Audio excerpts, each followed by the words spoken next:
तो कैसे हैं आप लोग? उम्मीद करते हैं अच्छे होंगे। यार पिछले वीडियो में मैंने जो है स्थानीय मान पढ़ा दिया था और स्थानीय मान पढ़ाने के बाद जो है आज हम लोग उस पर कुछ क्वेश्चन देखेंगे। उम्मीद है आप लोगों को स्थानीय मान समझ में आया होगा और मैं यार पूरा प्रयास करूंगा कि जितना भी हो सके सरल से सरल लैंग्वेज में आप लोगों को समझाने की कोशिश करूँगा। और फिर भी अगर कुछ ऐसा होता है कि आप लोगों के समझ नहीं आता है तो आप मुझे कमेंट सेक्शन में बता सकते हैं।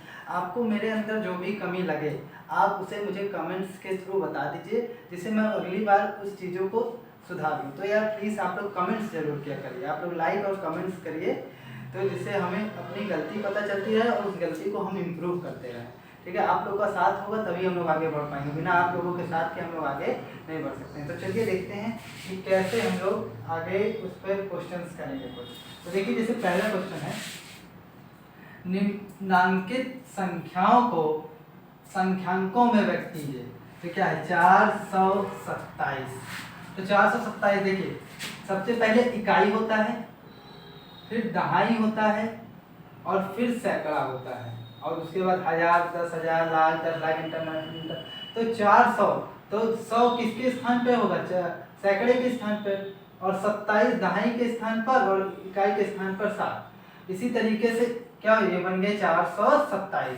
इस तरीके से जैसे 3501 तो हजारवें स्थान पे 3 और 500 और दहाई के स्थान खाली एक है, एक अंक है तो दहाई के स्थान पर कुछ नहीं होगा तो वहां पर हम लोग जीरो रख देंगे। क्या रख देंगे?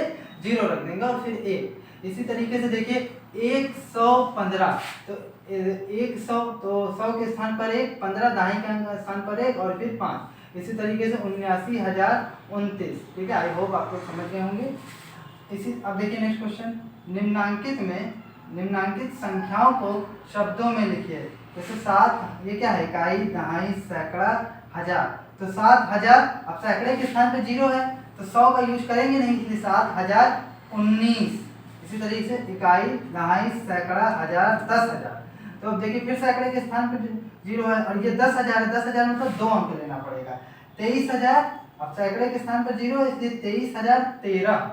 ठीक है, इसी तरह इकाई, दहाई, सैकड़ा, हजार, 10,000, ये हो गया 69,379।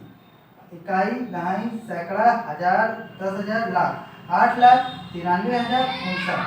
अब देखिए नीचे लिखे गए वाक्यों में अगर आपको मुझे समझाने में अगर कोई भी दिक्कत हो रही हो और आपके समझ में ना आ रहा हो तो आप उसे कृपया करके पूछ लीजिएगा। चलिए देखते हैं, नीचे लिखे गए वाक्यों में आई हुई संख्याओं को शब्दों में लिखिए। तो देखिए कैसे, एक रिपोर्ट के अनुसार 1 ग्राम मानव मल में 100 जीवाणु अंडे, 1000 जीवाणु कोष और 10 लाख बैक्टीरिया और लगभग 1 करोड़ वायरस यानी विषाणु होते हैं। हल, तो देखिए इसको शब्दों में लिखना था तो 100 क्या है? 100 जीवाणु अंडे तो 100 लिख दिया। इसे देखिए 1000 तो 1000 लिख दिया। उसके बाद 10 लाख तो 10 लाख और फिर इसी तरह 1 करोड़ तो इसको शब्दों में 1 करोड़ लिख दिया। नेक्स्ट क्वेश्चन और लास्ट क्वेश्चन है, इसके बाद हम लोग कल देखेंगे इस पर क्वेश्चन और करेंगे। निम्नांकित में अंकों को छांटिए। जैसे 10 है, 11 है, 18 है, 0 और 3 है। तो 10 लिखने में कौन कौन अंक यूज हुआ? 1 यूज हुआ है और 0 यूज हुआ है। इसी तरह 11 लिखने में कौन कौन अंक यूज हुआ? 1 और 1। इसी तरह 18 लिखने में कौन कौन अंक यूज हुआ? 1 और 8। 0 में तो 0 यूज हुआ है, 3 लिखने में 3 ही यूज हुआ है। तो उम्मीद करते हैं आपको पसंद आया होगा और जो है अगर आपको कोई भी दिक्कत हो तो आप मुझे कमेंट सेक्शन में पूछ सकते हैं और चैनल को लाइक और सब्सक्राइब जरूर करिएगा। Okay, that's all from my side.